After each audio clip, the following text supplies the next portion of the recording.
Euh, donc, commençons pour ce soir. Bonsoir, tout le monde. Nous sommes à un point de tournure ici dans le programme, puisque nous allons terminer une première partie de ce programme pour nous tourner justement vers une série d'ateliers.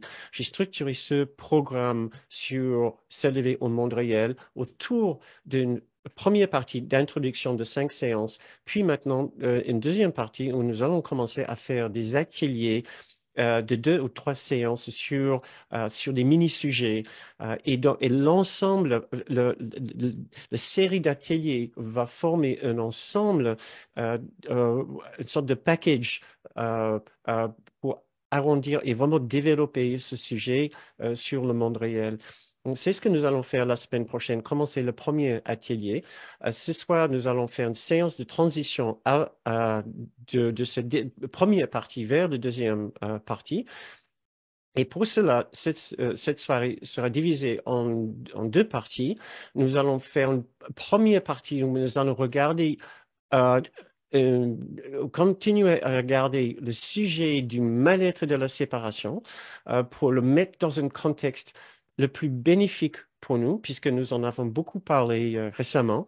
Et je tiens vraiment à ce que nous nous intégrions ce sujet d'une façon le plus douce et le plus bénéfique pour nous, pour que nous n'en ayons pas peur, mais du tout, de traiter ce sujet. Du fait qu'il il va revenir encore, ça fait l'idée de cette culpabilité, c'est simplement la présence de la séparation dans notre esprit, c'est la présence de la dualité dans notre esprit, c'est l'absence de lumière dans notre esprit. Donc, vous imaginez que cette condition-là, c'est endémique dans notre façon de voir. Et, et donc, du fait que le but du cours, c'est de nous aider à dévoiler ces endroits dans notre esprit où la lumière a été absente, alors nous allons forcément en parler et en reparler encore. Euh, et nous sous-estimons facilement l'étendue de ce sentiment de mal-être, l'étendue de ce mal-être et aussi la profondeur de ce mal-être. Donc, il faut qu'on soit prêt, voilà, à toucher certaines zones, certaines parties de notre esprit où nous risquons de voir les choses qui ne sont pas forcément très agréables. Et nous ne devons pas sous-estimer, certainement pas sous-estimer non plus la puissante lumière et la puissante présence d'innocence dans notre esprit, qui est bien sûr notre but et qui est aussi en quelque sorte notre guide. C'est la présence qui nous guide dans ce cours. Nous allons nous rapprocher de ce mal-être, mais d'une façon très légère pour pouvoir justement le surmonter et nous allons le faire avec la lumière ou la lampe de cette resplendissante, innocente, resplendissante présence en nous pour que nous n'ayons pas le moindre peur d'aller dans ces zones ténébreuses. Donc, la première partie sur un meilleur rapport, une meilleure relation avec nos zones d'ombre, et après, nous allons glisser dans euh, une présentation sur l'innocence et la vision de l'innocence, une façon de le ressentir pour soi-même et une façon de trouver sa présence en dehors, dans le monde extérieur. Je pense que ça va nous amuser, ça va animer bien la deuxième partie de la séance. Donc, commençons tout de suite si nous voulons avoir vraiment le temps de tout faire. Tout d'abord, j'ai été touché par un témoignage que nous avons reçu l'autre jour sur un article que nous avons écrit, un article sur la fiche de pratique que nous avons envoyé avec ces vidéos. D'ailleurs, si vous voulez vous inscrire pour recevoir ces fiches de pratique, il suffit de vous inscrire sur la liste sur le site bernardgroom.com, qui n'est pas la même liste que pour le site Un cours en miracle en France.com, tout simplement parce que ceux qui sont inscrits sur le site de bernardgroom.com vont recevoir 2 emails par semaine avec une invitation pour chaque séance et aussi avec le fiche de pratique pour la semaine. Ceux qui sont inscrits uniquement sur le site d'un cours en miracle en France.com vont simplement recevoir nos newsletters mensuels avec un récapitulatif de nos activités, avec un article sur un aspect du cours. Voilà. Donc, cette personne a écrit un témoignage assez émouvant sur notre blog, le blog du site, et pour exprimer justement sa, la, la puissance et la profondeur de ce sujet et de son expérience avec avec ce sujet de la culpabilité. Et je voudrais inviter d'autres personnes, si vous vous trouvez dans le même cas de figure que cette personne, peut-être aussi de dire dans le fil de chat que oui, voilà, vous avez aussi ressenti des courants très forts bouger en vous au fur et à mesure que nous avons approfondi ces questions assez métaphysiques et nous sommes allés un peu plus en profondeur par rapport à, à la vraie nature de notre esprit. Euh, donc, si vous avez un commentaire que vous aimeriez nous partager avec nous, je vous invite à le mettre dans le fil de chat. En même temps, je profite pour vous inviter à mettre vos questions dans le fil de chat. Et normalement, c'est une habitude que nous avons prise récemment de faire comme cela. Et normalement, j'arrive à avoir le temps de répondre à peu près toutes les questions. Donc, si en participant à cette séance ce soir, euh, ça stimule une question dans votre esprit, n'hésitez pas à le mettre dans le fil de chat. Essayez, si possible, si vous pouvez, commencer votre commentaire par le mot question pour que je puisse savoir si c'est une question, si ce n'est pas juste un commentaire ou une remarque. Merci. Essayez de formuler aussi bien que vous pouvez comme une question. Euh, Très bien. Maintenant, pour ce témoignage qui était par rapport à son expérience de ces séances et son expérience personnelle avec ce sentiment de mal-être profond que nous appelons dans un cours miracle la culpabilité, que Kenneth Wapnick appelle la culpabilité ontologique. Voici le témoignage.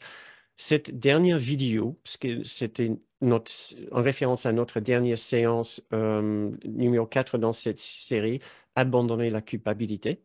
Cette dernière vidéo sur la culpabilité me touche encore davantage. J'entrevois enfin la possibilité de lâcher prise de ce sentiment de culpabilité qui m'empoisonne depuis mon plus jeune âge. Je ne parle pas ici de la culpabilité ontologique, parce qu'il y a une culpabilité métaphysique ou spirituelle, probablement à l'origine de celle que je ressens, dont je n'avais pas conscience avant d'étudier le cours. Je parle de cette conviction d'avoir mal agi et ainsi d'avoir causé du tort à autrui, de ne pas avoir fait ce que l'on attendait de moi, d'être celle qui a commis l'erreur qui contrarie tout le monde. Je parle de cette glu qui me colle à la peau et se rappelle à moi lorsque je descends dans mon sanctuaire intérieur, comme pour me dire que je n'en suis pas digne. Voilà. Donc, c'était assez poignant. Euh, et bien sûr, elle avait continué pour exprimer son appréciation de ces séances qui parlent de ce sujet difficile et aussi de la façon légère dont nous arrivons à en parler, qui arrive à alléger ce sujet et à le présenter d'une façon pour qu'on puisse l'aborder clairement avec une douce lumière. Donc, c'est précisément ce que j'espère que ces séances nous offrent, vous offrent. Donc, si vous avez des retours à nous faire, vous pouvez le faire en allant sur notre blog sur le site Un cours en miracle en France ou en écrivant dans le chat ici. Très bien. Donc, nous pouvons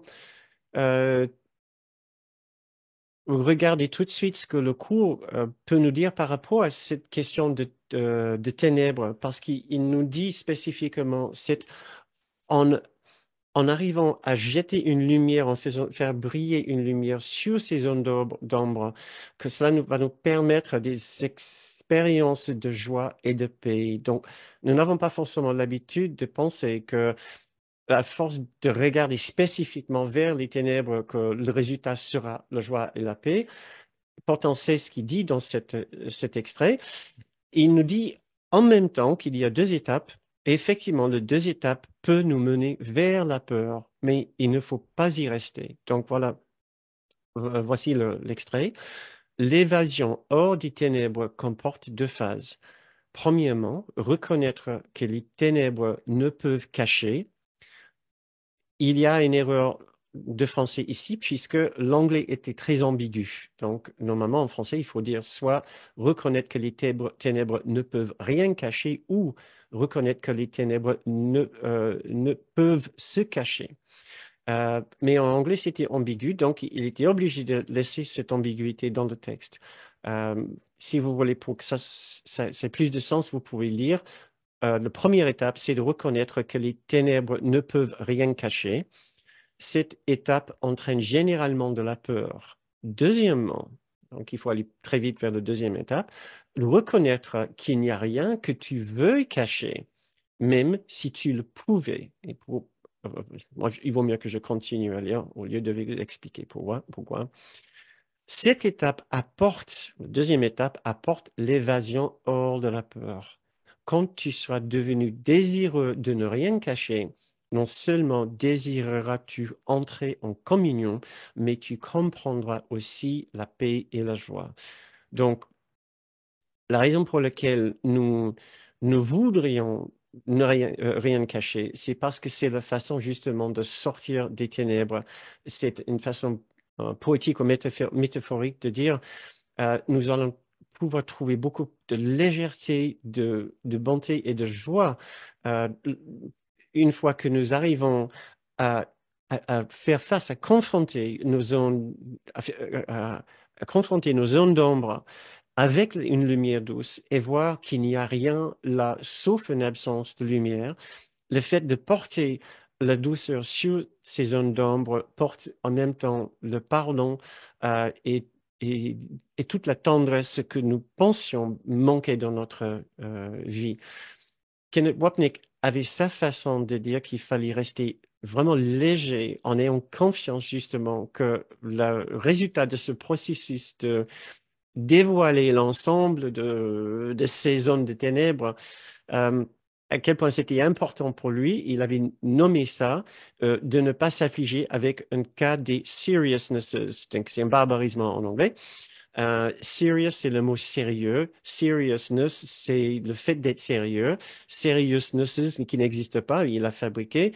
C'est le nom du fait qu'on rend quelque chose très sérieux. Donc, si vous voulez, en français, on pouvait faire le même genre de barbarisme et dire de ne pas s'affliger un cas de sériosité, d'être excessivement sérieux avec ces sujets, qui ne veut pas dire ne pas être appliqué, euh, ne pas être dévoué. Cela veut dire ne pas juger avec et le regarder avec le jugement de l'ego.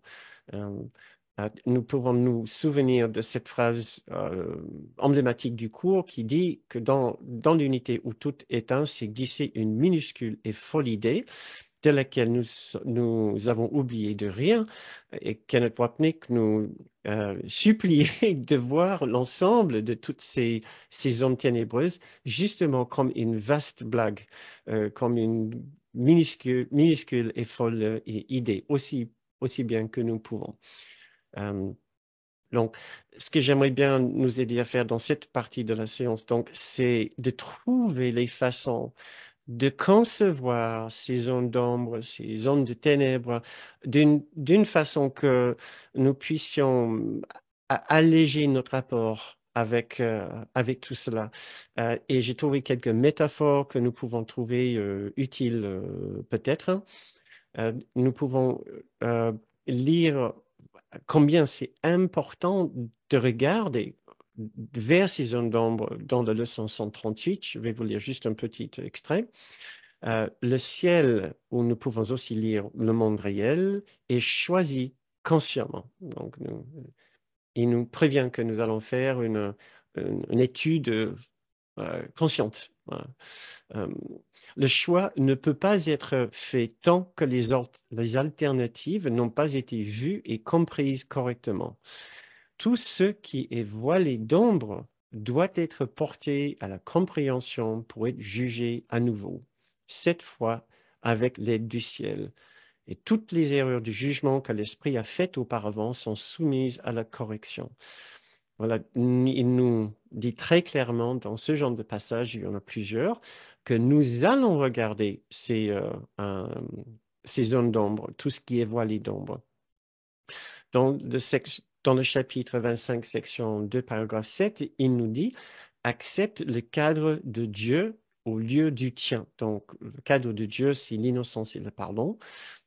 Sa sainteté illumine l'impeccabilité que le cadre de ténèbres cache et jette un voile de lumière sur la face du tableau qui n'est qu'un reflet de la lumière qui rayonne de lui vers son Créateur. C'est juste une belle phrase qui parle de l'importance de jeter une voile de lumière sur la face de ce tableau enténébré. Et c'est ce que j'aimerais bien vous inviter à faire avec cette petite visualisation. Ce n'est pas vraiment une méditation. Quand je songe à comment je peux faire ces exercices moi-même pour les rendre euh, plus animés dans mon esprit, plus réels, plus vivants dans mon esprit, des fois, il m'arrive d'avoir une petite image de quelque chose. Et voici l'image qui m'est venue. Je vais vous en parler d'une autre tout à l'heure. Euh, et donc, je vous invite peut-être à fermer les yeux ou juste regarder autour de vous, mais vous mettez juste en silence le temps que je vous parle de cette façon de concevoir ce processus de confronter nos zones d'ombre. Donc, il suffit de s'imaginer dans une pièce, à l'intérieur d'une maison, mais qui est tellement encombrée par les choses assez laides euh, que, que donc nous avons tellement laide à nos regards, à nos yeux, que nous avions pris peur. Et dans notre peur, nous avons préféré de simplement éteindre la lumière que d'y faire face tellement notre pièce avait l'air encombrée de choses vraiment désagréables, vraiment apeurantes. Maintenant, dans cette pièce sombre, nous avons préféré, au lieu d'approcher chaque objet pour vraiment en vérifier le contenu et la nature de chaque objet, nous avons préféré de vivre dans ce sorte de pénombre en regardant sur notre téléphone pour nous distraire, et en préférant garder la lumière éteinte pour rester dans le déni. Et ainsi, essayer de vivre notre vie aussi bien que nous puissions, euh, à faire abstraction de ce qui est dans notre pièce, mais que nous arrivons pour l'instant à ignorer. Sauf que ça nous restreint beaucoup dans nos mouvements. Nous ne pouvons quasiment pas bouger de là où nous sommes par peur de trébucher sur ces objets. Donc, nous ressentons une- que nous sommes dans un endroit sombre et nous ressentons des vrais sentiments de contrainte ou de limitation. À un moment ou autre, nous avons très envie quand même de changer cette situation et de faire évoluer les choses, soit parce que nous avons trop soif de plus de liberté, euh, ou soif de créativité, soif de paix dans notre vie. Mais nous ne pouvons pas possiblement juste allumer la lumière d'un coup pour illuminer l'ensemble de la pièce. Donc, nous supplions, nous supplions une présence de nous aider et il nous prête une petite lampe. Avec cette petite lampe, nous pouvons commencer à regarder juste là où nous sommes, à un petit objet qui nous a fait peur dans le passé, mais dans la douce lumière portée par cette lampe, nous voyons que ce n'était pas un objet si effrayant que cela. Et nous ressentons le bienfait du fait d'avoir eu le courage de regarder. Cela nous a fait déjà un peu de bien, euh, le fait d'avoir écarté au moins un objet autour de nous de, et d'avoir vu à travers son côté soi-disant apeurant ou dangereux. Ça nous donne goût pour essayer de faire le même exercice avec un autre objet, et c'est ce que nous faisons, jusqu'à ce que nous tombons sur un plus gros objet qui, dans un premier temps, nous fait vraiment peur. Donc, nous éteignons la lampe et nous reculons vers notre téléphone pour nous divertir encore. Et après un moment, nous reprenons courage et nous rallumons la lampe qui est nulle autre que notre esprit, juste éclairé par la présence de Jésus et du Saint-Esprit. Et par la suite, nous arrivons à continuer à éclairer une certaine partie de notre pièce. Et au fur et à mesure que nous faisons cet exercice, nous prenons confiance que nous pouvons confronter chaque objet, chaque recoin de notre pièce. Et à force, si nous faisons cet exercice assez longtemps, euh, et si nous sommes assez encouragés par le résultat de cet exercice, nous pouvons à la fin éclairer l'ensemble de notre pièce. Il n'y aura plus rien qui nous fait peur dans notre pièce et nous aurions pris entièrement confiance dans la lumière qui nous accompagne. Donc ça, c'est juste une petite image qui m'est venue. Je vous invite à jouer avec cette image-là quand vous êtes confronté à quelque chose qui vous fait peur dans votre esprit et d'essayer d'imaginer. C'est juste un autre objet que vous pouvez éclairer avec la lampe de votre esprit et de savoir que vous n'êtes pas tout seul. Euh, et un court miracle nous parle de ces ténèbres comme aussi des nuages. Il y a plusieurs passages qui parlent de cette culpabilité, de ces forces intérieures comme des simples nuages. Et voici un extrait qui parle du chapitre 18, section 9, paragraphe 6, qui parle justement de cela. Cette barrière qui paraît si lourde, ce plancher artificiel qui ressemble à du roc est comme un amoncellement de nuages bas et sombres qui semble former un mur solide devant le soleil. Son apparence impénétrable est entièrement illusoire. Il cède mollement au sommet montagneux qui le dépasse et il n'a pas du tout le pouvoir de retenir quiconque désire grimper plus haut pour voir le soleil. Il n'est pas assez fort pour arrêter la chute d'un bouton, ni pour tenir une plume. Rien ne peut reposer sur lui, car ce n'est que l'illusion d'un fondement. Essaie seulement de le toucher et il disparaît. Essaie de l'attraper et tes mains ne retiennent rien. Je trouvais très beau et très encourageant aussi la façon de notre guide de vouloir nous aider à trouver le courage d'approcher ces zones d'ombre, ces endroits difficiles dans notre esprit, d'avoir le courage d'y aller, jamais seul, jamais avec l'ego, bien sûr, et de savoir que nous ne serons pas détruits en regardant ce qui est vraiment au fond de nous et de notre esprit. Maintenant,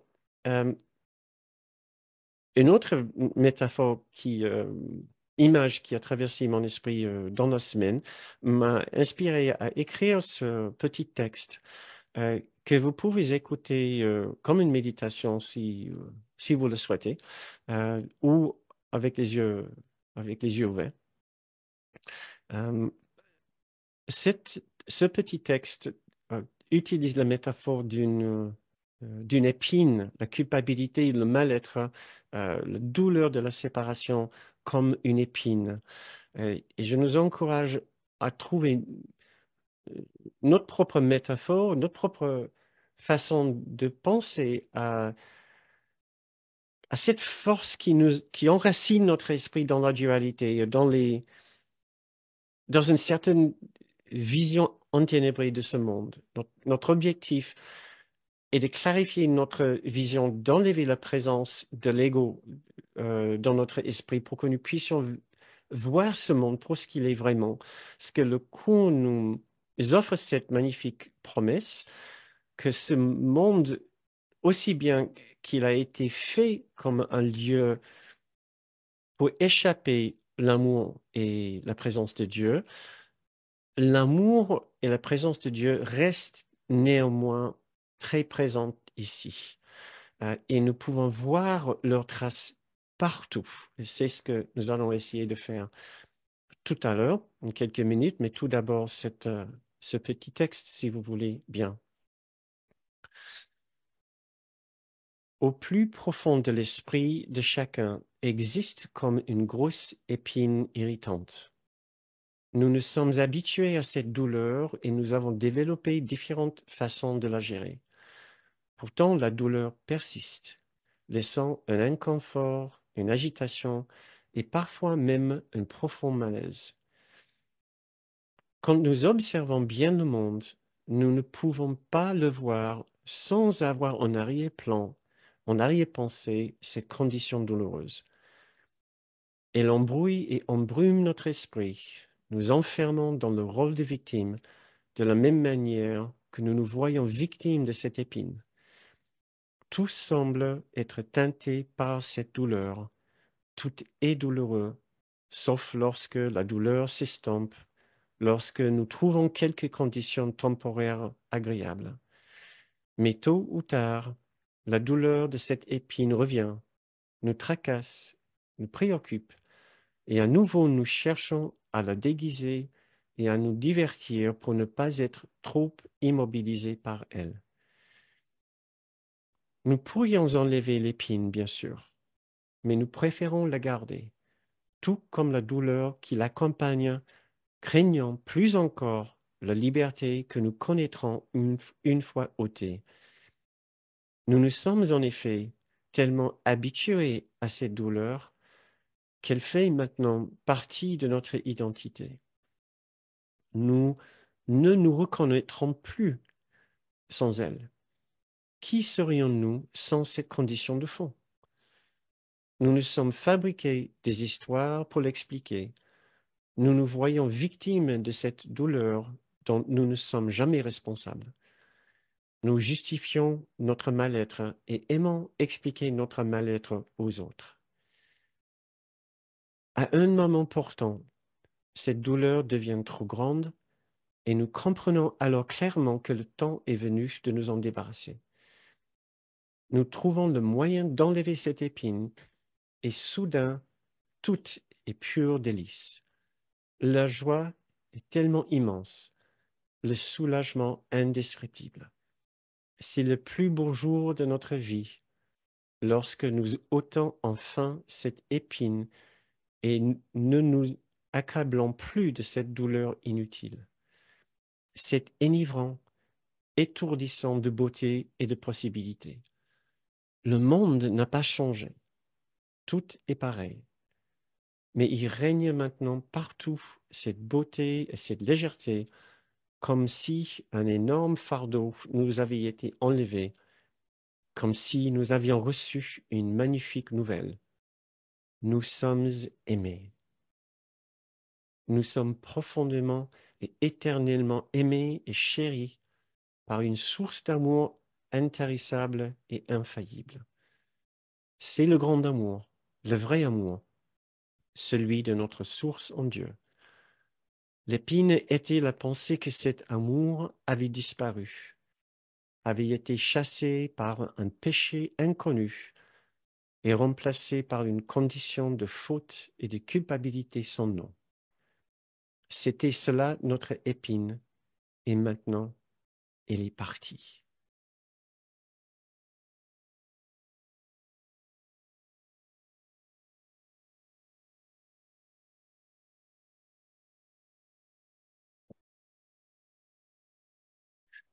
Donc je vous invite à penser à cette culpabilité comme une simple épine dont la douleur nous a fait développer une façon de voir ce monde teinté par cette douleur. Une épine que nous pouvons enlever quand nous le souhaitons. Il suffit juste d'avoir un peu de courage que nous ne nous perdrons pas dans l'amour qui est derrière.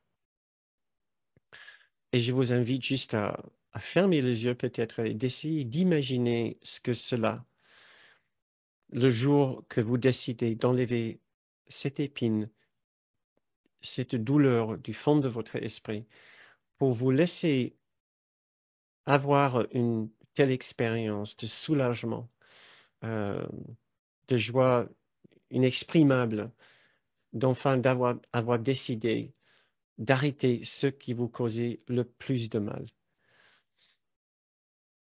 Donc, si vous voulez juste fermer les yeux et vous accorder 1 minute pour essayer d'intégrer cette idée que le mal-être qui accable notre esprit au plus profond de nous est nul autre qu'une jambe d'épine que nous avons chérie, que nous avons décidé de garder, par peur de l'enlever maintenant, et d'essayer d'imaginer de l'enlever, de le poser devant nous et d'arrêter de nous faire mal et de nous permettre à vivre maintenant une nouvelle vie entièrement et totalement dépourvue de cette douleur de fond.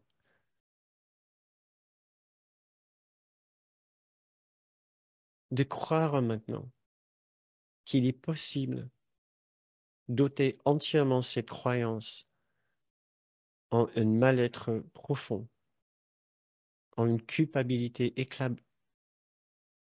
accablante,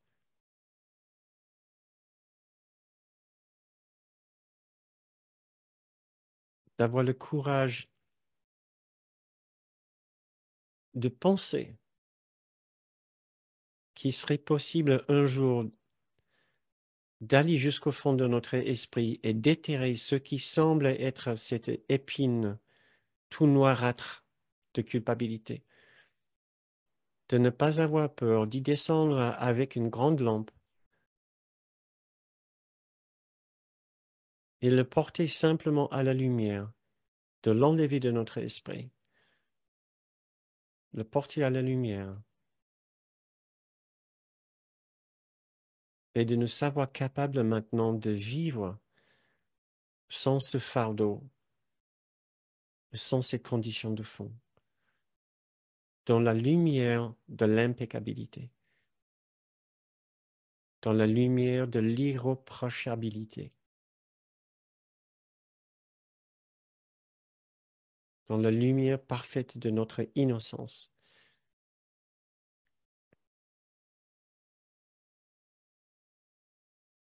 dans la lumière de notre condition d'être complètement sans péché, sans imperfection, sans faute.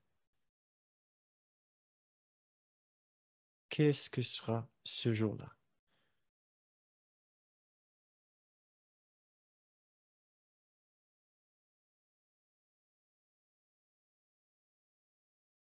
Je n'arrive peut-être pas très bien à exprimer ces idées.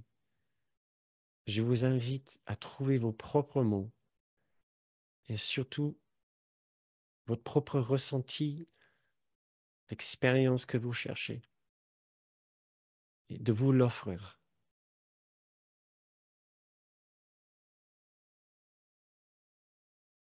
Vous suivez un courant miracle, vous suivez une spiritualité. Vous savez bien que notre destination est cette condition d'un esprit complètement dépourvu de fautes, d'imperfections, de lourdeur et de noirceur. Un esprit léger, vif, pur, parfait,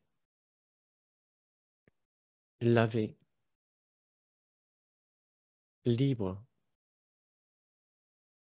totalement pardonné.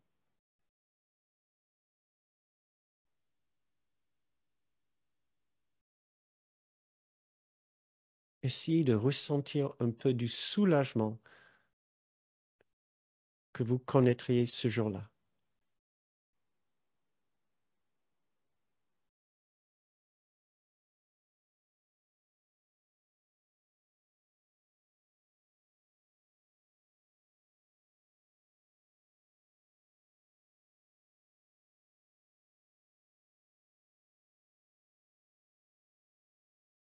Eh bien,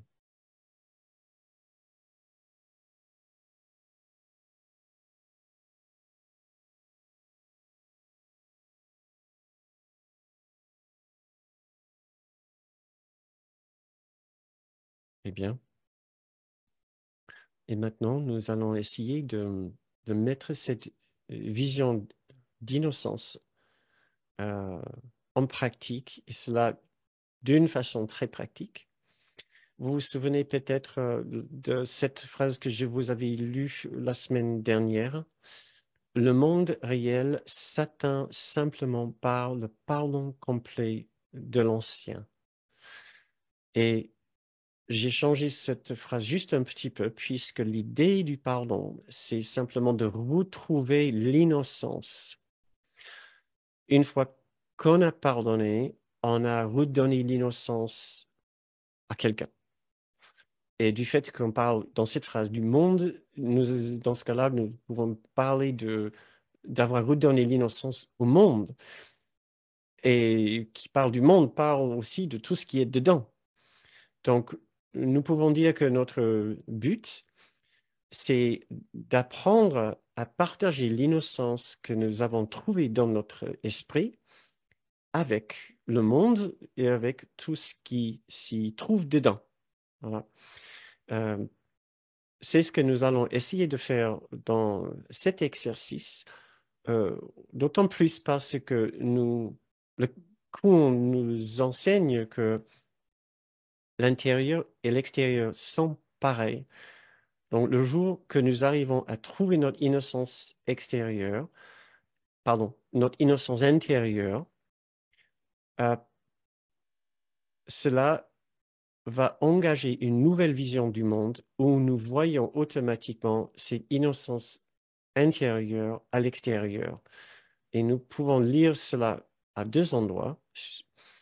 Euh, D'abord, dans la leçon 32, nous pouvons lire cette phrase: l'idée d'aujourd'hui, comme les précédentes, s'applique à tes mondes intérieurs et extérieurs qui sont en fait les mêmes. Euh, le deuxième extrait, c'est du septième section 7, paragraphe 7 du chapitre 31. Un petit peu plus long, mais aussi important. Euh, Le concept de soi se dresse comme un bouclier, une barricade silencieuse devant la vérité qu'elle cache à ta vue. Cela revient un petit peu à ce que nous avons dit depuis quelques séances, que le concept de soi est au cœur de notre façon de voir. Voilà. Toutes les choses que tu vois sont des images au lieu d'être des choses éclairées par la lumière extérieure, il parle des images ténébreuses. Ici, il ne le dit pas, mais c'est ce dont il parle. Toutes les choses que tu vois sont des images ténébreuses parce que tu les regardes comme à travers une barrière qui affaiblit ta vue et fausse ta vision, de sorte que tu ne vois rien avec clarté. C'est ce que notre façon de voir à travers, avec l'ego. La lumière est tenue loin de tout ce que tu vois. Au maximum, tu aperçois une ombre de ce qui se trouve au-delà. Au minimum, tu ne fais que regarder les ténèbres et percevoir les terrifiantes imaginations qui viennent des pensées et concepts coupables nés de la peur. Ça, c'est voilà, une autre façon habituelle de faire, peut-être quand nous écoutons les infos, quand nous défilons sur le fil d'informations sur notre téléphone. Euh, mais il n'y a pas que ça, il y a aussi le Christ en nous.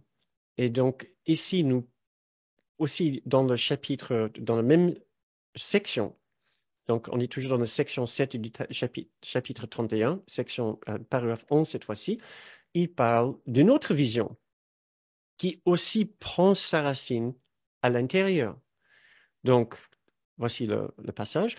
la sainteté se voit par des yeux saints qui regardent l'innocence au-dedans et s'attendent donc à la voir partout. Ainsi, ils appellent en tous ceux, et donc ça c'est tous, c'est T-O-U-S-C-E-U-X.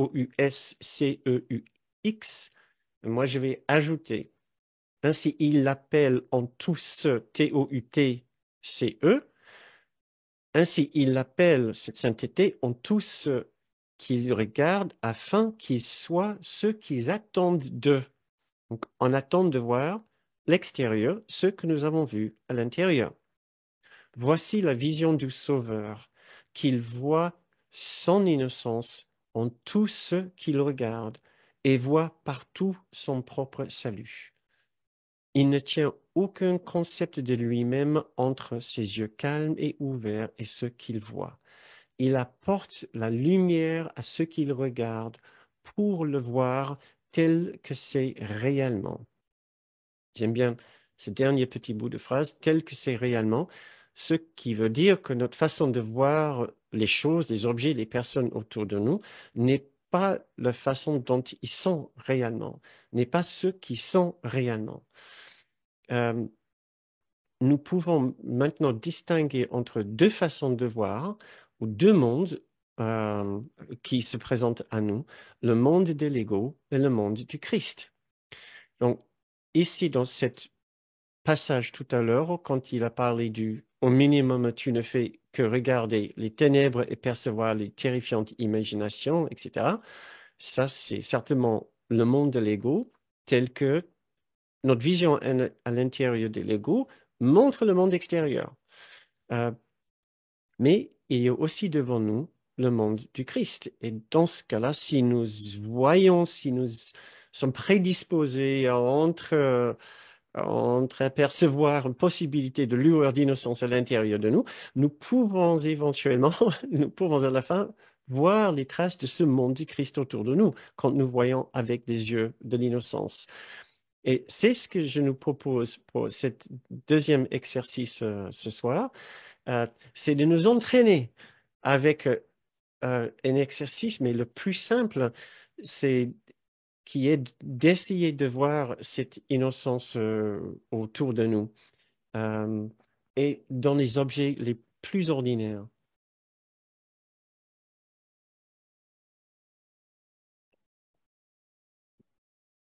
Euh, à la fin, l'idée, bien sûr, c'est de ne voir que cette innocence à l'intérieur de nous pour le voir en chacun, en chacun et chacune autour de nous. C'est l'idée. C'est aussi l'exercice le plus périlleux, le plus difficile peut-être. Donc, nous pouvons aussi commencer de notre façon, et c'est d'essayer de voir cette innocence et cette douceur simplement dans chaque aspect de ce monde, ce qui peut inclure les objets les plus ordinaires dans notre environnement le plus immédiat.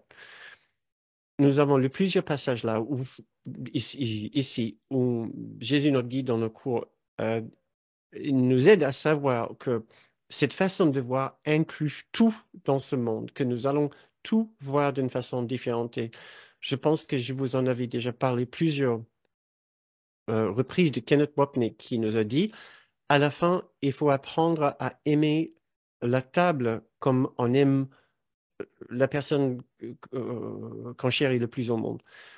Ce qu'il veut dire par ça, ce n'est pas du tout qu'on va caresser la table, qu'on va lui porter des cadeaux, etc. Bien sûr. Et simplement que notre attitude envers une table sera aussi inclusive de cette table dans notre amour, notre considération et notre tendresse qu'une autre personne, quelqu'un que nous aimons. Euh, J'aime beaucoup ce genre d'exercice puisque ça décroche notre esprit de l'idée que ce que nous essayons de faire est uniquement avec les êtres humains. Ce n'est jamais pour porter une attention exclusive ou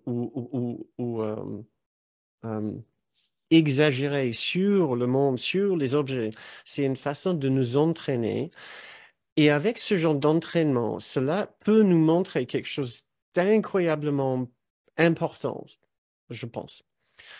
c'est que très souvent, notre attitude envers les objets n'est pas douce et gentille, pour la simple raison que nous avons un regard extrêmement utilitaire de ces objets. Si j'ai une considération, une bonne estime d'un objet, s'il satisfait mes besoins, s'il n'est pas important pour moi, je ne le considère pas. Je peux passer à côté, je peux le jeter, je peux le cogner. Je m'en fiche. Voilà. Il n'est pas important pour moi parce qu'il ne me sert pas.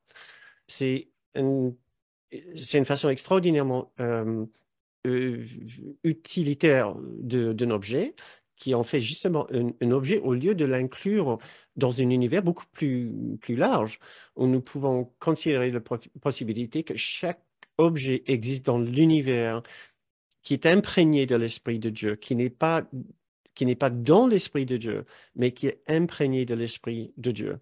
Donc, ce n'est pas du panthéisme ici, pas du tout. Parce que Dieu n'est pas dans chaque objet que nous voyons, pas littéralement, en tout cas. Euh, Dieu, du fait il y a rien qui n'est pas dans l'esprit endormi de l'enfant de l'unité, de l'enfant de Dieu. Tout qui est dans cet univers qui semble matériel doit être inclus à la fin dans notre plus grande considération pour que nous puissions euh, euh, ouvrir notre esprit à cette unité et à cette totalité qui ne peut rien exclure de cette considération. Donc, encore, j'ai l'impression que je n'arrive pas très bien à exprimer cette idée, mais je pense que peut-être en faisant l'exercice, ça sera beaucoup plus simple. Donc, une petite anecdote pour vous aider. Nous avons après avoir, enfin, je vais vous inviter dans cet exercice à trouver un objet dans votre vie quotidienne, dans votre quotidien. Que ça peut être votre ordinateur, le clavier de l'ordinateur, la souris, justement, on en a parlé tout à l'heure. Ça peut être votre bureau, ça peut être le fauteuil, peut-être de préférence un objet qui est très utile pour vous, mais qui ne satisfait pas tous vos besoins comme vous voulez, qui vous déçoit de temps en temps, qui n'est pas à la hauteur de vos attentes ou vos envies. Nous avons un objet comme ça, c'est notre poêle pour frire, poêle pour cuisiner, qui est notre tentative de remplacer plein d'autres poêles en téflon qui nous ont toujours euh, déçus, enfin de revenir vers un matériel vraiment noble et naturel, c'est de la tôle. C'est pas en fonte, c'est de la tôle, et c'est une tôle très fine qui est vraiment géniale pour griller plein de choses, mais du fait qu'elle est tellement fine, ça gondolait. Voilà, ça gondolait. Tout ce que vous mettez dedans, ça va vers le milieu. Donc, certaines choses, peut-être c'est bien, mais d'autres choses, c'est vraiment pas très bien, comme les œufs, comme les œufs au plat. Par exemple, ça va vers le milieu. C'est impossible de faire griller les œufs dans ces poêles. Et donc, je tente toujours de le faire. Et bien, donc, c'est une poêle qui est magnifique pour certaines choses, mais vraiment, vraiment pas bien pour d'autres choses. Mais ce qui est incroyable, c'est de voir comment on peut se fâcher. On peut se fâcher avec ces objets et on peut enlever notre tendresse et notre amour même de ces objets qui nous servent bien tous les jours. Si vous en connaissez, vous pouvez peut-être mettre un petit mot dans le fil de chat pour parler de votre objet pour lequel vous avez une certaine tendresse puisque c'est utile, mais à d'autres moments, votre tendresse peut aussi se retourner vite et devenir de la colère ou de l'impatience. Nous allons en parler dans dans une séance future, mais notre relation avec le moindre objet, c'est un reflet de notre relation avec nous-mêmes, avec notre endroit le plus intérieur et à la fin notre relation avec Dieu. Donc, attention à votre relation avec vos objets du quotidien. Vous pouvez découvrir dans votre rapport, dans votre relation avec ces objets, toutes vos difficultés, à accepter les imperfections de ce monde, à accepter les imperfections d'autres personnes, à accepter vos propres imperfections et de passer au-delà et de juste vous reposer dans une simple considération, une simple appréciation la plus profonde de ces objets, du fait que ces objets ont le droit d'exister, complètement en dehors de leur utilité pour vous, de comment ils vous servent, ou leur rôle, leur signification pour vous. Et le but de cet exercice, c'est de nous entraîner avec des simples objets, bien sûr, pour pouvoir monter le niveau et nous entraîner avec des personnes. C'est un exercice beaucoup plus compliqué. C'est de voir comment les personnes autour de nous sont devenues les simples objets. Nous les aimons tant qu'ils font ce que nous voulons qu'ils fassent.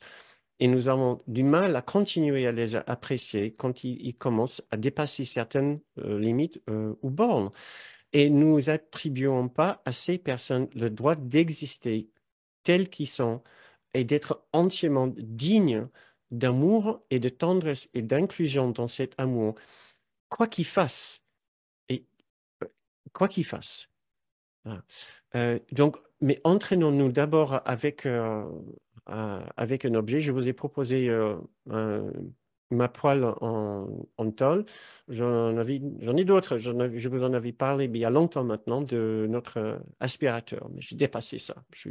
J'ai évolué depuis. Je suis plus mature. Donc, maintenant, donc, vous pouvez faire cet exercice les yeux ouverts ou les yeux fermés. Peut-être ça sera plus intéressant si vous faites cet exercice les yeux ouverts en regardant justement l'objet concerné ou en le visualisant très fort. Euh, donc moi, je vais fermer les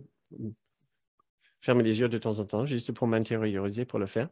Donc, je vous invite à soit placer cet objet devant vous si vous avez besoin de quelques instants juste pour aller le chercher, il n'y a pas de souci. Euh, Est-ce que cet objet va représenter pour vous votre passeport vers l'innocence, votre passeport vers la tendresse, vers la douceur, vers votre esprit juste?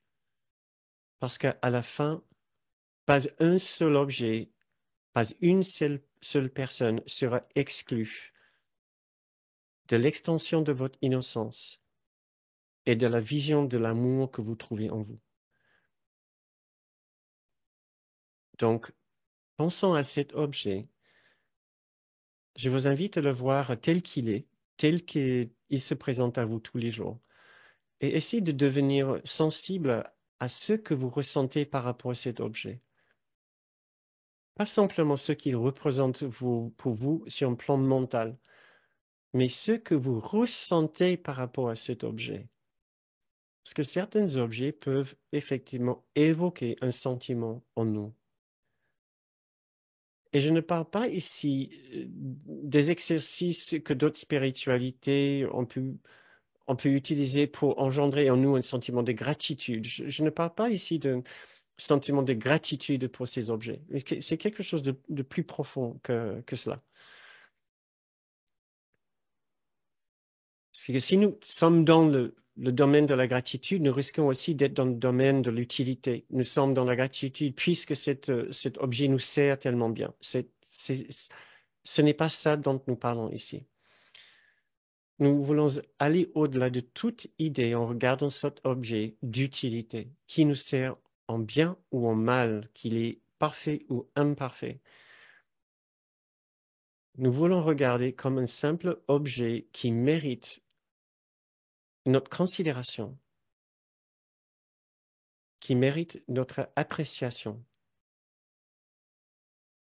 qui mérite de la tendresse,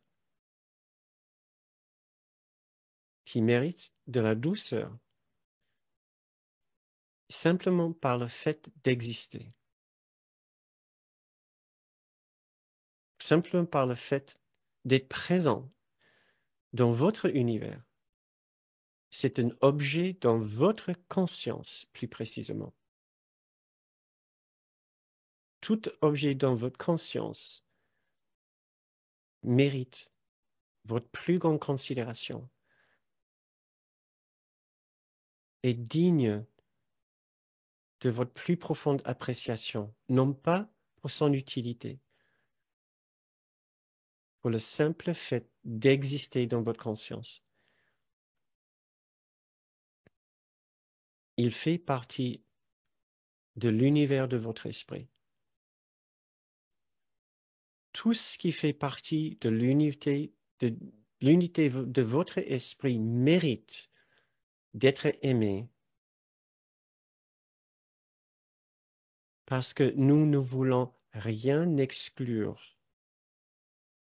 de notre amour dans l'univers de notre esprit. Sinon, le risque est que ce pouvoir d'exclusion se retourne contre nous et nous nous trouvons exclus de notre propre amour.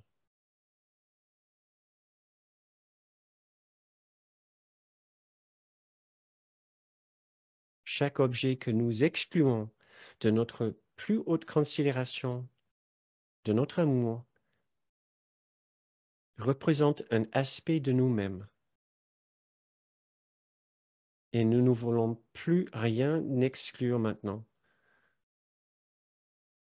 de notre amour, de notre tendresse, de notre douceur, de notre capacité de tout inclure dans ce que le cours appelle notre cercle d'amour.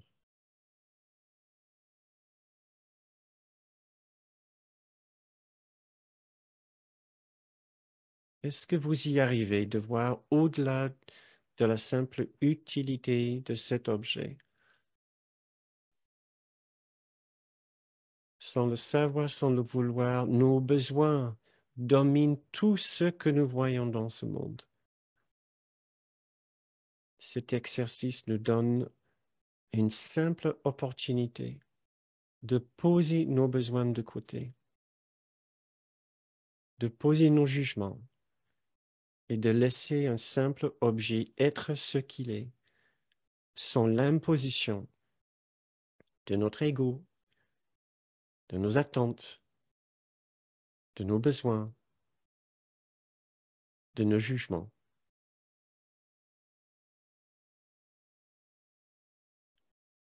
Cela nous permet de voir cet objet tel qu'il est vraiment,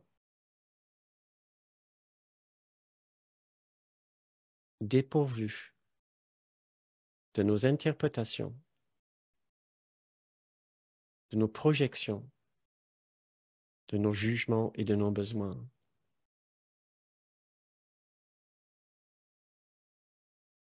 Et si nous arrivons à faire cet exercice avec un simple objet, nous serons enfin prêts pour le faire avec la personne avec laquelle nous habitons, avec la personne avec laquelle nous travaillons ou que nous croisons dans la rue. Qui sont ces personnes véritablement? Nous ne savons même pas pour l'instant, tellement notre esprit est dominé par nos besoins, par nos projections, nos interprétations. Pour l'instant, nous ne voyons personne tel qu'il est véritablement. Mais nous pouvons entraîner notre vision intérieure à ne voir que notre innocence et ainsi commencer à entreapercevoir une innocence à l'extérieur pour commencer dans un simple objet, en l'aimant tel que c'est, et puis après en étendant cette vision vers les personnes avec lesquelles nous habitons.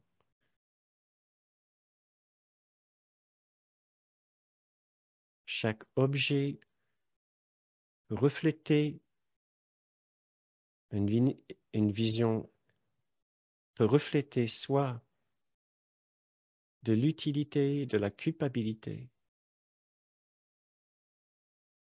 ou soit de la dignité et de l'innocence.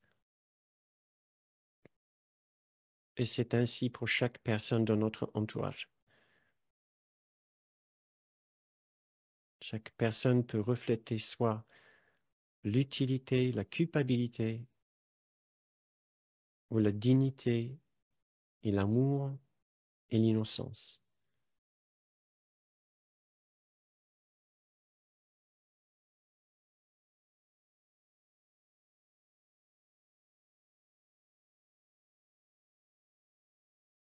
Ne refusons enfin rien de notre cercle d'amour, notre cercle d'innocence. Faisons cette promesse à nous-mêmes, que nous essayons tous les jours d'inclure de plus en plus d'objets, de scènes, de situations et de personnes dans cet cercle d'amour, de tendresse et de douceur.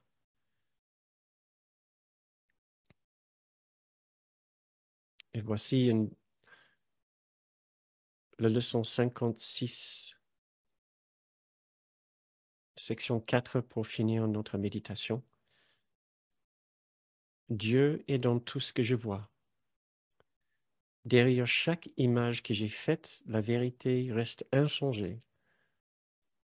Derrière chaque voile que j'ai tiré sur la face de l'amour, sa lumière reste sans pâlir.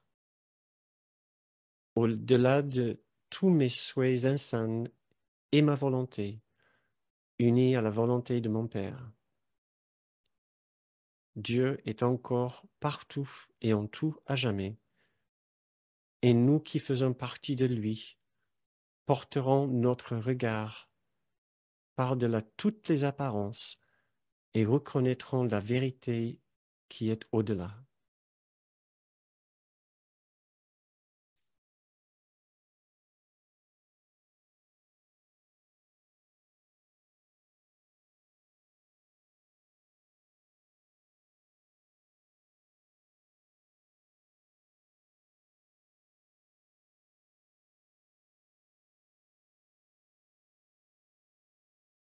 Eh bien,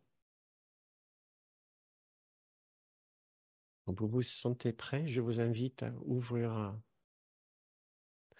les yeux, ou si vous avez envie de rester dans cette méditation, peut-être juste de baisser le son pour rester dans cette belle ambiance, cette belle atmosphère.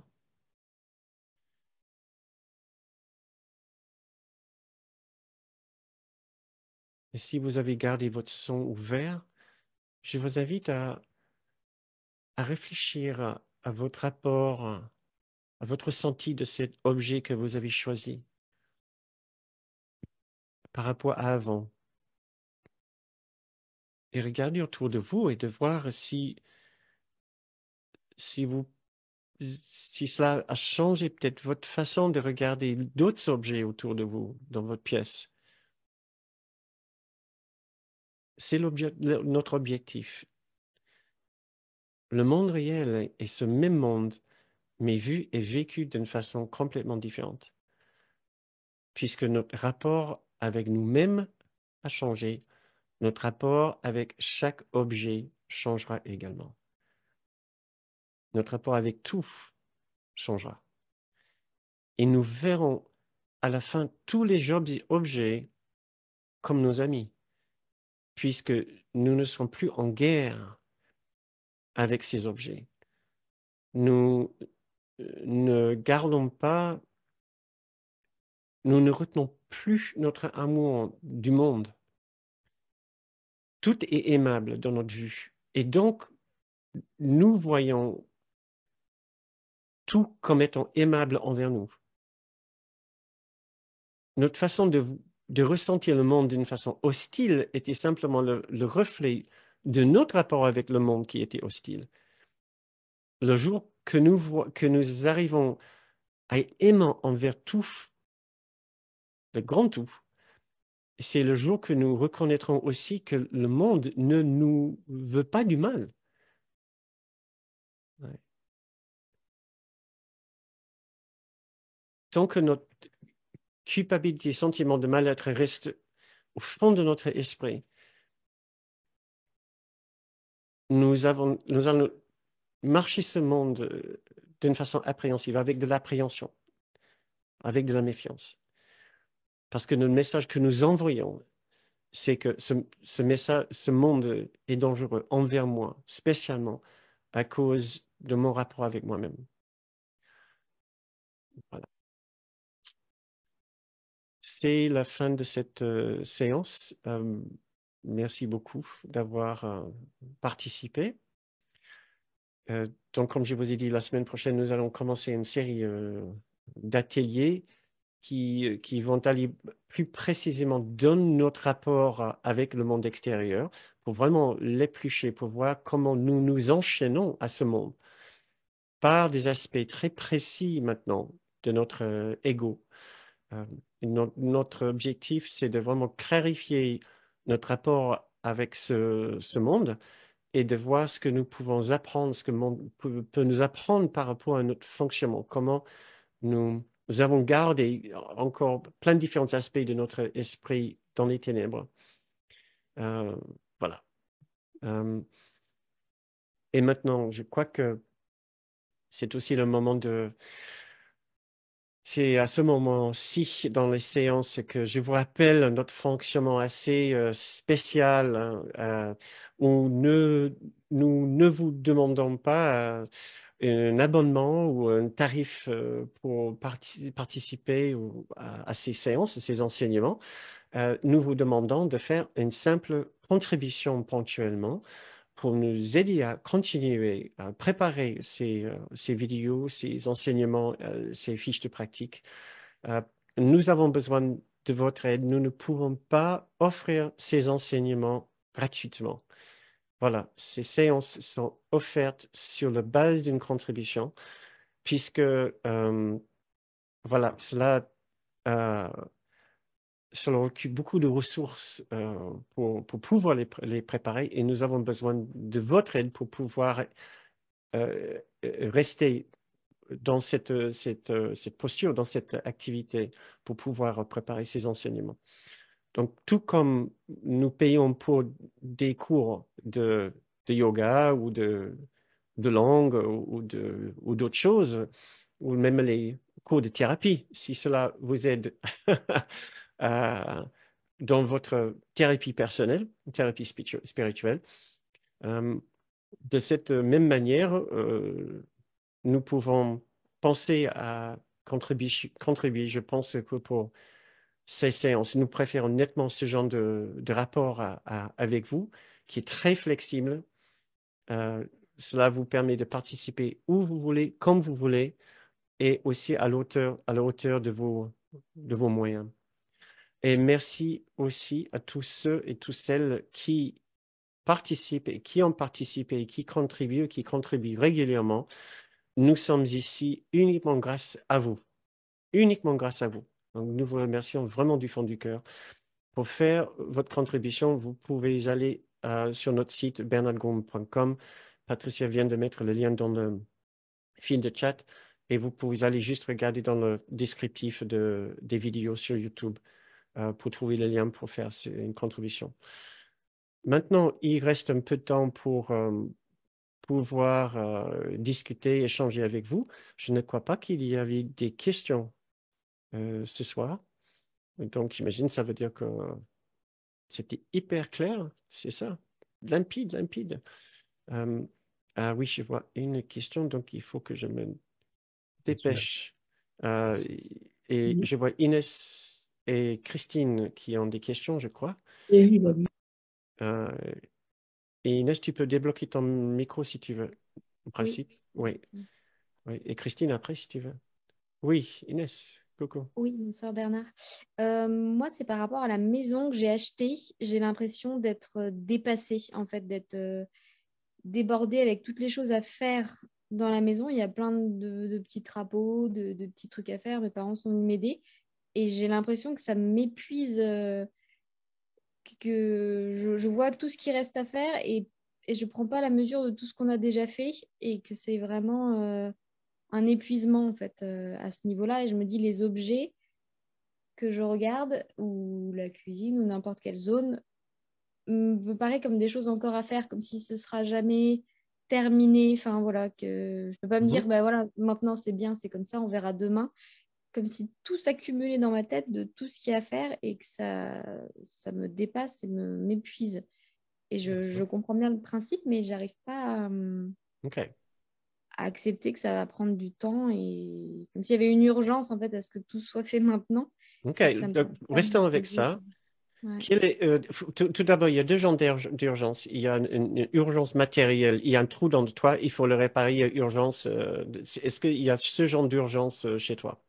Non, pas vraiment. Il y a deux, trois tuiles, mais c'est pas, je dirais pas que c'est des urgences. D'accord. Il n'y a pas de grosses fuites qui inondent la maison. Donc, Non, je dirais que l'urgence, alors, c'est plus psychologique que matériel. c'est ça. C'est-à-dire que c'est ton rapport avec ces travaux euh, qui te gêne. Ce n'est pas les travaux eux-mêmes. C'est-à-dire, Euh, un exemple, je ne sais pas, une porte qui est bancale. Euh, la porte n'exige pas d'être réparée demain. La porte est très tranquille telle qu'elle est. Alors, je dirais que la plupart des objets dans votre maison sont vraiment très tranquilles telles qu'elles sont. La seule personne qui les juge, c'est toi. La seule personne qui est stressée, c'est toi, probablement. Pourquoi? Parce que tu arrives dans la maison et tu juges ça, ça et ça devrait pas être comme ça et ça. Ben, on peut dire oui, esthétiquement et matériellement, pratiquement, ça serait peut-être plus sympa si c'était autrement. Mais est-ce qu'on peut dire que c'est vraiment mauvais et mal le fait que c'est comme ça? Est-ce que ces objets se plaignent d'être comme ça ou est-ce que la maison est peut-être euh, assez contente dans un sens d'être telle qu'elle est? Peut-être ça semble loufoque, ce que j'ai dit, mais en fait, j'ai pas mal d'expérience avec le bâtiment. J'étais 15 ans artisan dans le bâtiment. J'ai fait ma Mhm. propre maison il y a 22 ans. J'ai tout fait et maintenant, je récupère toutes les erreurs et tout ce qui s'écroule autour de moi. Ça nécessite, c'est une leçon fabuleuse de patience, de détachement et de joie et de voir que tout se fait dans son temps. Et Mhm. même si ça ne se fait pas, qu'est-ce que ça va te changer dans ta vie, vraiment, sur ton parcours vers l'amour de Dieu? Qu'est-ce que ça va changer si, en claquant les doigts, ta maison était finie, terminée demain? Mhm. Impec. OK, d'accord. Mais qu'est-ce qu'on aurait appris?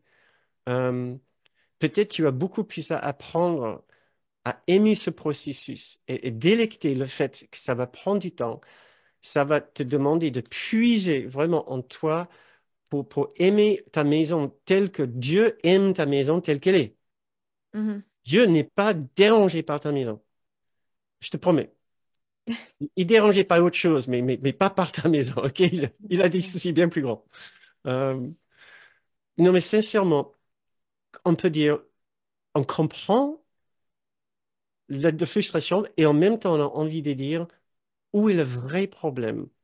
Si telle ou telle chose prend quelques jours de plus, un mois de plus, 6 mois de plus, si tu t'es donné 6 mois pour que tout soit fait, et Mhm. alors si ça prend un an, si ça prend 18 mois, ou si ça prend 2 ans, ou si dans 5 ans, tu n'es toujours pas tout à fait au bout, qu'est-ce que c'est cette expérience d'exaspération?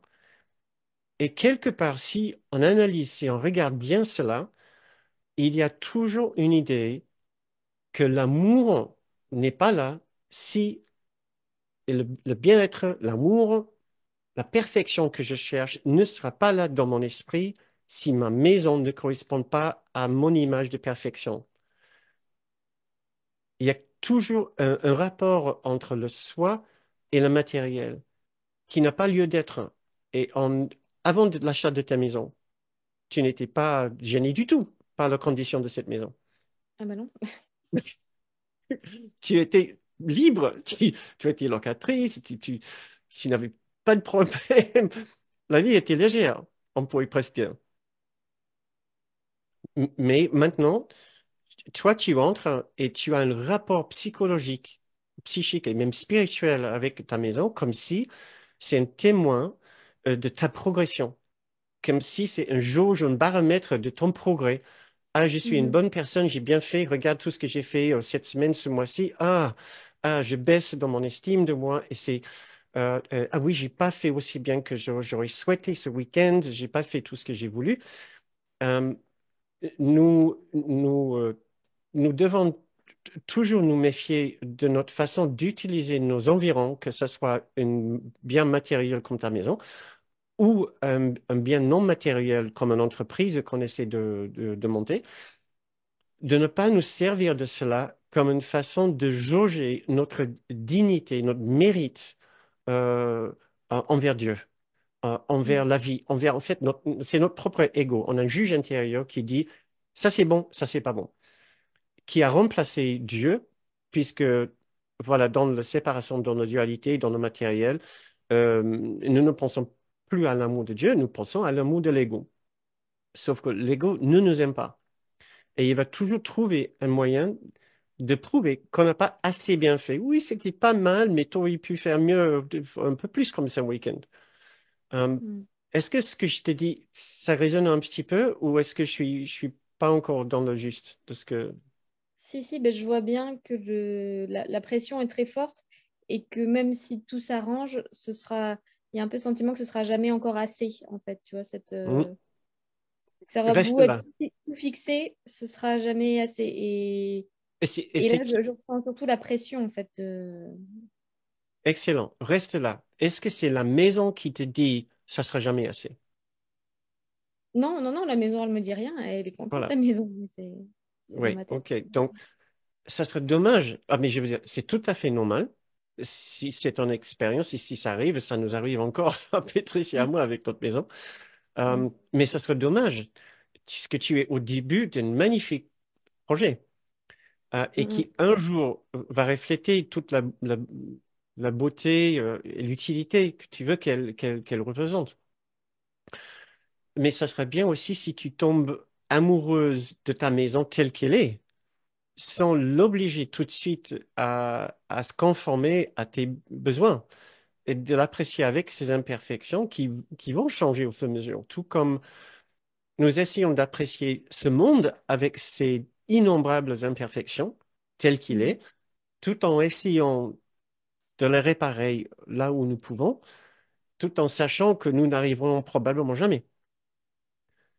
mm, mm, Tu vois, il y a tout un univers d'exploration et d'apprentissage dans ta relation avec tes maisons qui peut t'aider comme un vrai chemin spirituel. mm, mm. Alors, est-ce que tu penses que demain, tu peux... On est... Non, oui, peut-être tu travailles sur ta maison tous les jours en ce moment, peut-être. Oui, oui, oui, je me réveille super tôt, je dors plus bien. Enfin, je sais pas, ça me fait beaucoup, en fait. J'avais pas l'habitude de ça, c'est ma première maison. Et ouais, waouh, OK. Et il va falloir doser il va et falloir te doser. détendre. Et je ne sais pas s'il y a peut-être d'autres personnes ici qui ont bien de l'expérience, mais j'ai payé cher parce que je me suis provoqué une hyperthyroïdie en faisant cette maison et j'ai bien appris. D'accord. Donc, ça m'a pris 18 mois pour me calmer. C'était en 2003 Mhm, et j'ai bien appris. Rien ne vaut ce genre de stress. Rien. Ça sera fait ou ça sera pas fait et c'est pareil. Et c'est pas ouais. grave. Rien est plus important que l'amour et la paix dans ton cœur. Et ta maison va refléter cet amour et cette paix si tu arrives à pardonner la maison et te pardonner. Euh, Mm, et donc, dors bien ce soir. On te mm, souhaite un bon sommeil, euh, sachant que ta maison t'attendra très tranquillement. Euh, mhm, elle ne te presse pas. On n'est pas pressé. Rien n'est pressé.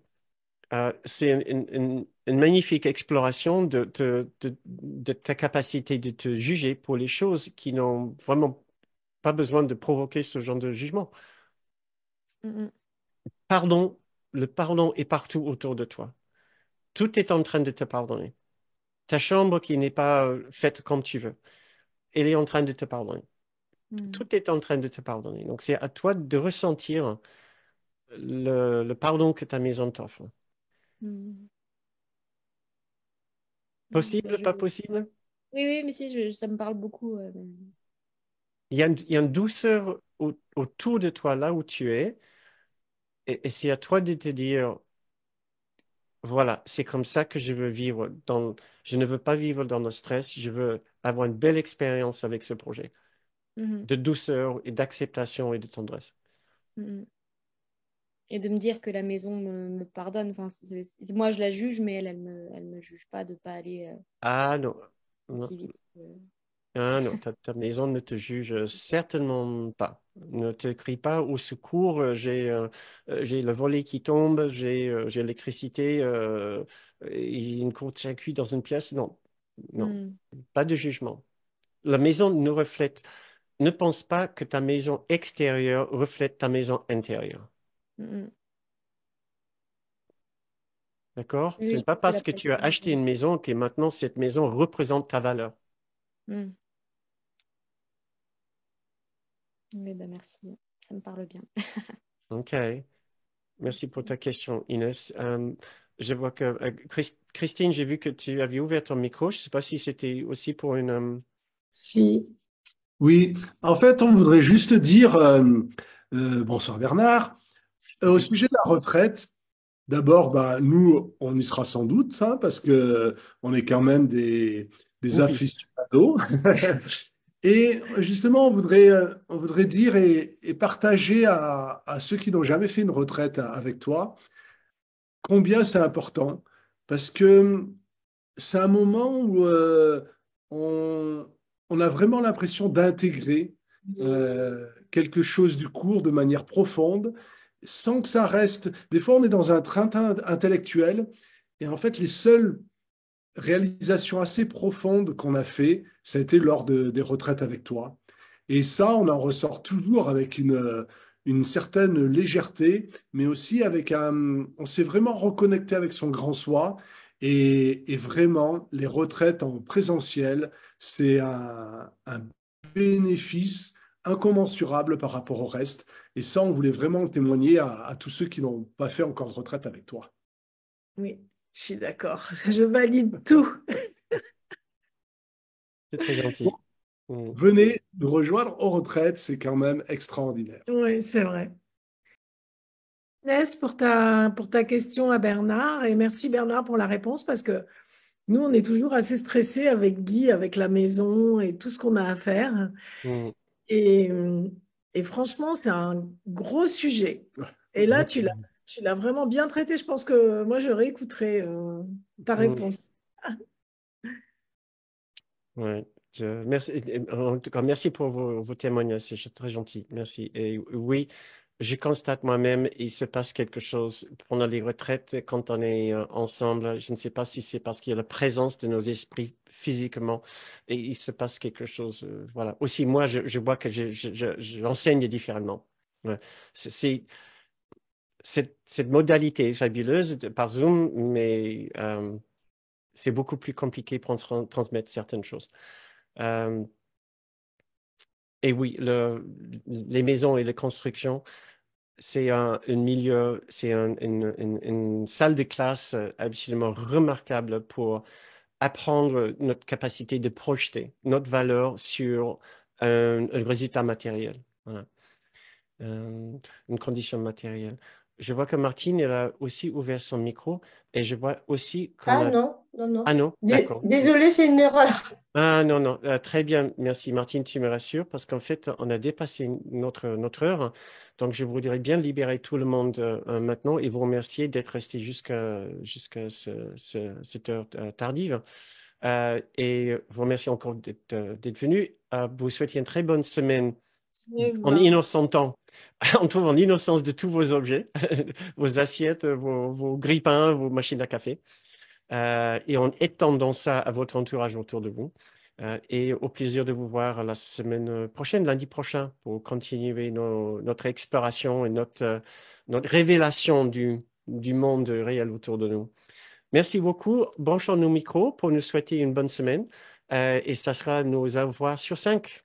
5, 4, 3, 2, Bye 1. bye tout le Au revoir. monde. Bonsoir tout le Bye bye. monde. Merci Au beaucoup. À la semaine revoir. prochaine. À la Merci. semaine prochaine. Merci. Au revoir.